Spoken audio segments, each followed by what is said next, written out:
one thing I was thinking about was more or less when you first drive on the beach, right, and you see all this stuff, it's jaw-dropping, especially for someone who was born and raised here. Granted, I'm a local, I'm younger, I'm 30 years old, and it seems like it's something that you can't necessarily process or even swallow at the time. And to me, it was very discouraging, you know, at the beginning. It's like, how are we gonna do this? How are we gonna rebuild? How are we gonna get this town back to where it needs to be? How are we gonna get these residents back into their homes? And throughout this entire process and the teamwork, you know, the relationships that we built, you know, you kind of start to look at it and it's like, hey, this bite isn't too big to swallow. It's one of those things where it's like, look, I got 1,000 fish right now, all taking a bite a day, and we're gonna eat this whale.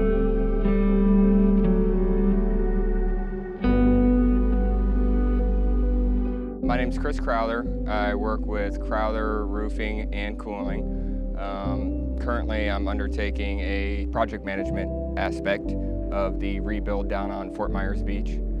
And currently, we're here at Captain's Bay. It's a unique project. The 30 units, 15 per building on buildings 2 and 3, were displaced from their condensing stands on the roof, destroyed more or less from the storm, and the entire split system was in need of replacement. So when we came in, we initially started working on those 30, and they had a consultant who more or less asked us to perform assessment on the rest of the equipment. So we started looking at the other buildings. There are a number of systems that had received damage. Either a piece of debris or another unit had fallen off and turned into a wrecking ball, smashing stuff up, where they were considered no longer functional. And then there was a handful of systems that appeared to be in okay condition, but for one reason or another were not operational, either damaged control wire from a gooseneck ripping off or potentially overamping from the winds whipping at the unit for a period of time.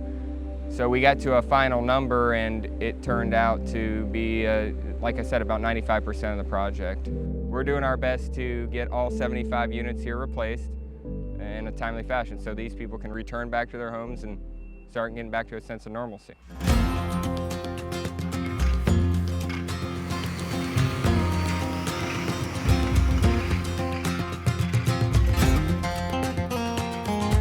Currently, right now, we're working in residential roofing. We do have some commercial crews out here that are doing commercial work on some of these bigger condominiums, but mostly right now I'm doing residential roofing. I grew up here, was pretty much born and raised here, and it's been a personal thing for me being out here. You know, I had seen the devastation in pictures and on the news, but once you get out here and see it firsthand, it's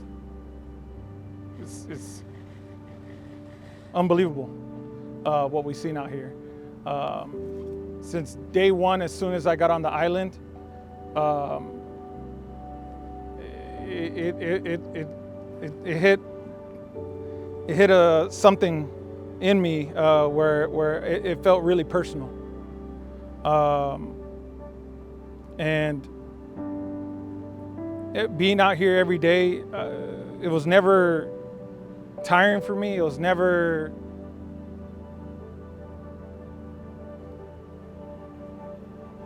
I don't know, man. It's pretty wild. We've been trying to dig in and trying to do as much as we possibly can. Like I said, I took this very personal, and we were willing to do whatever it took to help these people get roofs back on. At the end of the day, you know, I get to go home and I have a roof over my head. And unfortunately, a lot of these folks out here don't. So that's what motivated me to come out here every day and grind as hard as we could to help these people build back. Working for Crowther Roofing and having their resources has been amazing. Those guys didn't hesitate, they didn't flinch, they knew what the mission was, and they sent me out here to execute it. And just try to help as many people as we can.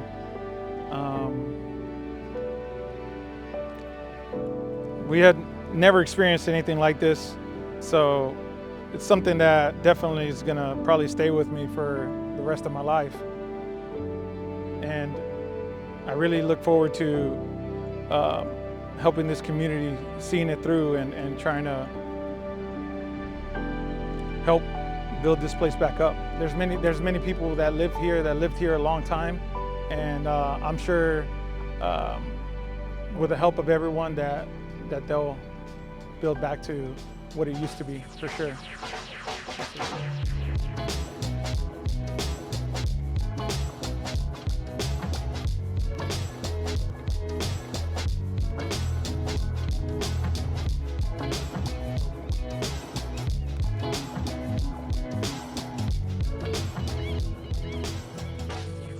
Hurricane Ian was different than all the other ones because Hurricane Ian was a direct hit.